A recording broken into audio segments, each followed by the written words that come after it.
Today we shall discuss about corrosion and sensitivities. Firstly, we have to discuss about corrosion.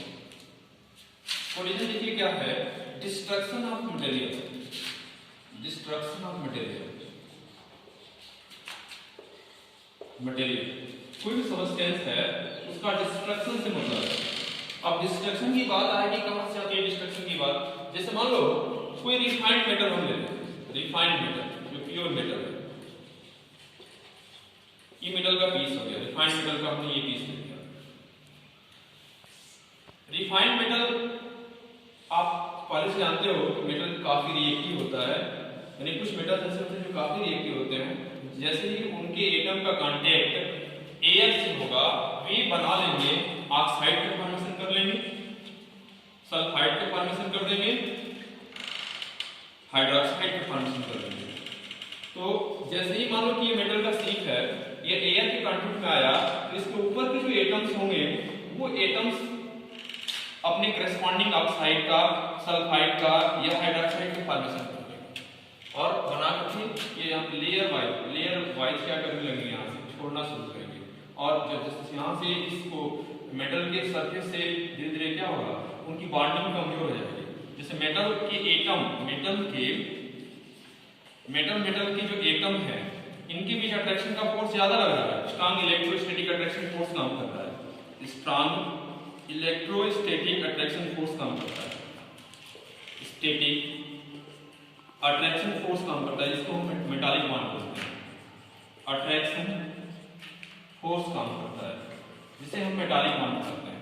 यानी कि खुद के atom के बीच, यानी मेटल की खुद के एटम के बीच मेटालिक बॉन्ड पाया जाता है. इलेक्ट्रोस्टैटिक अट्रैक्शन फोर्स है, और इलेक्ट्रोस्टैटिक अट्रैक्शन फोर्स काफी स्ट्रांग होता है.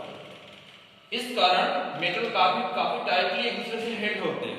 लेकिन जैसे ही इसके सरफेस की जो मेटल इन फॉर्म में चेंज हो जाएगी, एक जो स्टेबल फॉर्म है इनका, यानी जो मेटल का जो स्टेबल फॉर्म है, इसमें पहले जो मेटल था काफी रिएक्टिव था, जब एयर में आ गया तो ये इस फॉर्म में चेंज हो गया.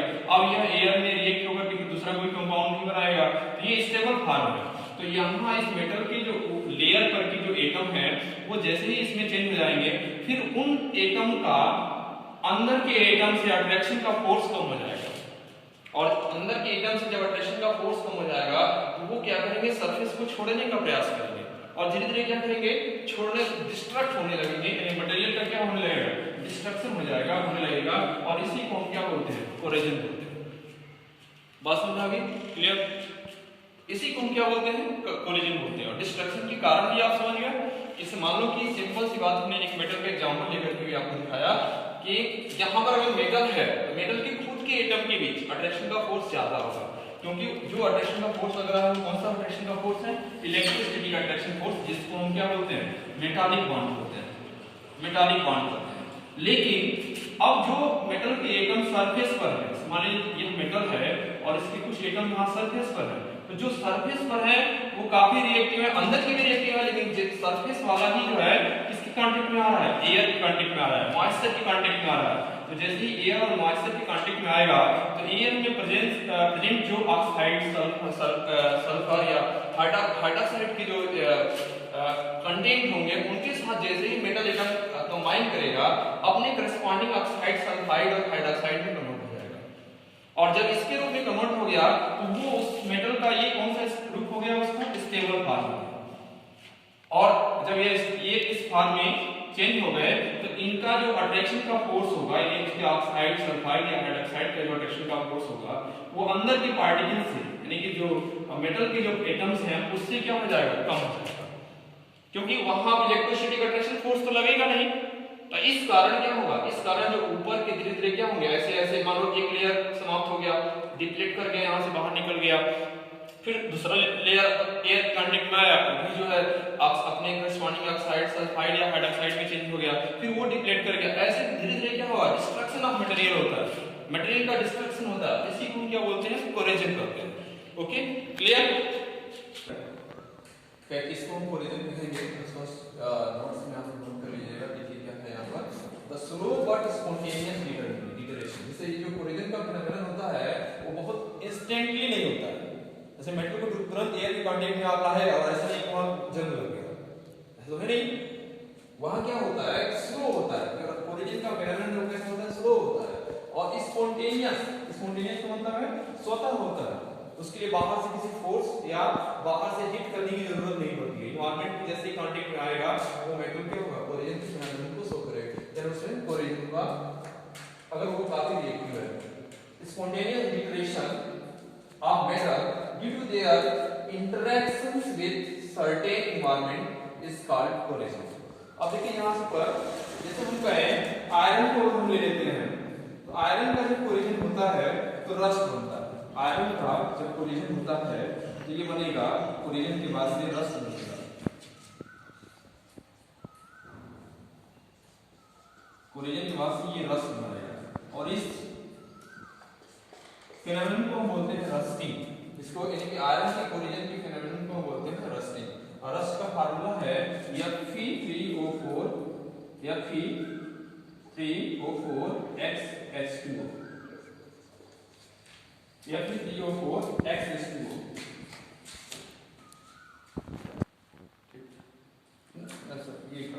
Fe2O3 है, सॉरी Fe3O4 नहीं होता है, Fe2O3 है, O3XH2O। This is the formula of rust. और ये इसको हम बोलते हैं, इस प्रोसेस को हम बोलते हैं रस्टिंग। यानी कोलिजन समझ गए, कोलिजन का ही एक पार्ट है रस्टिंग। और रस्टिंग किसका है, आयरन का। आयरन का कोलिजन हो रहा है तो क्या बन रहा है, रस्ट बन रहा है। रस्ट के बनने की जो प्रोसेस है उसको हम क्या बोलते हैं, रस्टिंग बोलते हैं। और रस्टिंग का जो फार्मूला है वो क्या है, Fe2O3XH2O। अब देखिए कौन कौन से फैक्टर्स हैं जिसके कारण कोलिजन का फिनोमेनन होता है। तो पहला फैक्टर तो आपने ये जान लिया कि जिस सबस्टेंस का कोलिजन हो रहा है वो कैसा हो, काफी रिएक्टिव हो, मोर रिएक्टिव होने के कारण होता है। पहला तो ये है कि मोर रिएक्टिव होने के कारण है, सबस्टेंस कैसा है, काफी रिएक्टिव होने के कारण कोलिजन होता है। दूसरी बात क्या है कि उससे रिएक्ट करने वाले जो कंपोनेंट हैं वो एनवायरनमेंट में, सूटेबल एनवायरनमेंट उसको मिल जाते हैं। सूटेबल एनवायरनमेंट उसको कोलिजन के लिए क्या मिल जाती है, एनवायरनमेंट मिल जाता है, इस कारण कोलिजन होता है। क्लियर? जैसे ये जो फैक्टर्स हैं, रिएक्टिविटी ऑफ मेटल, मेटल के काफी रिएक्टिव होने के कारण उसका कोलिजन होता है। Presence of reactive gases in air, air में रिएक्टिव गैसेस का प्रेजेंस होना, प्रेजेंट उपस्थिति के कारण भी कोलिजन होता है। और थर्ड वन क्या है, ये देखिए यहाँ पर एक नया सब जोड़ दिया गया है, इलेक्ट्रोलाइट। जो शायद आप इसमें क्लास में पढ़े हो, मैं बता देता हूँ। इलेक्ट्रोलाइट से मान लो KCl है और NaCl है, जो वाटर में डिसॉल्व करने पर अपने आयन में ब्रेक कर जाते हैं, तो इसको हम बोलते हैं, इनकी प्रेजेंस होगा तो कोलिजन का फिनोमेनन और ज्यादा होगा। यानी कि ऐसे वाटर की बात करें जहाँ क्या हो, जिसमें इलेक्ट्रोलाइट प्रेजेंट हो, तो वहाँ कोलिजन और तेजी से स्टार्ट होगा, ज्यादा एक्सटेंड में कोलिजन होगा। ठीक है, क्योंकि ये सभी के सभी क्या है, रिएक्टिव फ्रेगमेंट्स हैं, या आसानी से हम सब मिल करके कंपाउंड को फॉर्मेशन कर लेंगे मेटल के साथ। ओके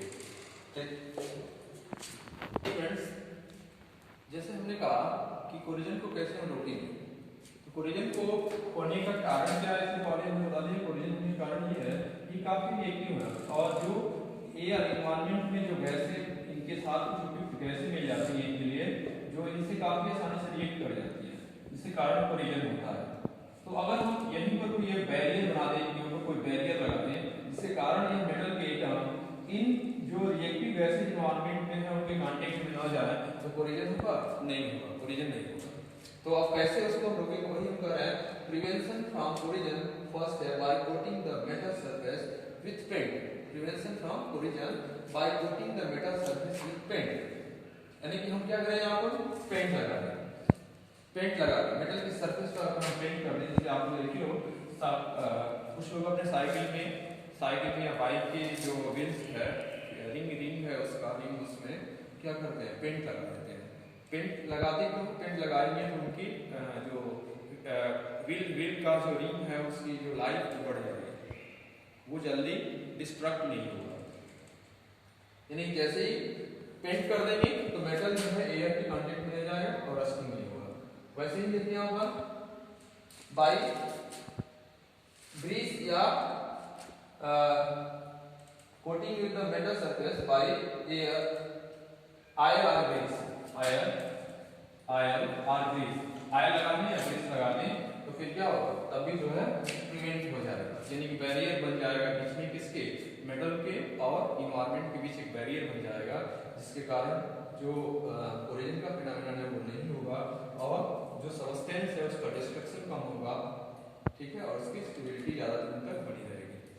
नाउ फिर है by coating the metal by certain chemical, कुछ केमिकल का मान लीजिए केमिकल है यह है 3PO4 और इसका कोटिंग हम कर दें, इसे कोटिंग कर देंगे तो ये क्या करेगा, इसकी रिएक्टिविटी को कम कर देगा, यानी कि ये एयर से क्या करेगा, इसको बैरियर का काम करेगा, एयर और इसके बीच एक बैरियर का काम करेगा, इससे कोलिजन जो है क्या हो जाएगा, का रेट जो है कम हो जाएगा। ठीक है, क्लियर हो गया। नेक्स्ट देखो स्टूडेंट्स, कोलिजन आप पढ़िए। अब इसके बाद से टॉपिक आपका है रेंसिडिटी।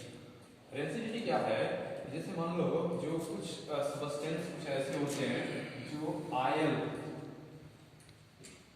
से बने होते हैं, आयल या बेवरेज प्रोडक्ट जो भी होता है आयल का हुआ या जैसे मान लो आयल से मिलकर के बने हुए हैं, तो जैसे आप ये आप देखते हो कि आपका चिप्स वगैरह होता है, चिप्स वगैरह होता है, चिप्स वगैरह वेजिटेबल ऑयल का बना होता है, कई होता है, तो उसमें क्या होता है, अगर काफी दिनों तक हम ओपन करके उनको छोड़ दें, प्रोडक्ट को एक बार बनाने के बाद तुरंत ओपन करके काफी दिनों तक छोड़ दें, होगा क्या, जो सबस्टेंस है, जो फूड आइटम है, जो आयल से मिलकर बना हुआ है, वो फूड आइटम का ऑक्सीडेशन होने लगेगा, स्लो ऑक्सीडेशन होगा, उसका स्लो ऑक्सीडेशन होगा, धीरे धीरे ऑक्सीडेशन होगा, जिसके कारण क्या होगा, उसमें से बैड स्मेल आएगा, बैड स्मेल, और टेस्ट भी क्या हो जाएगा, बैड हो जाएगा। रेंसिडिटी के कारण उसका टेस्ट बैड हो जाएगा और स्मेल उसमें क्या आएगा, बैड आएगा।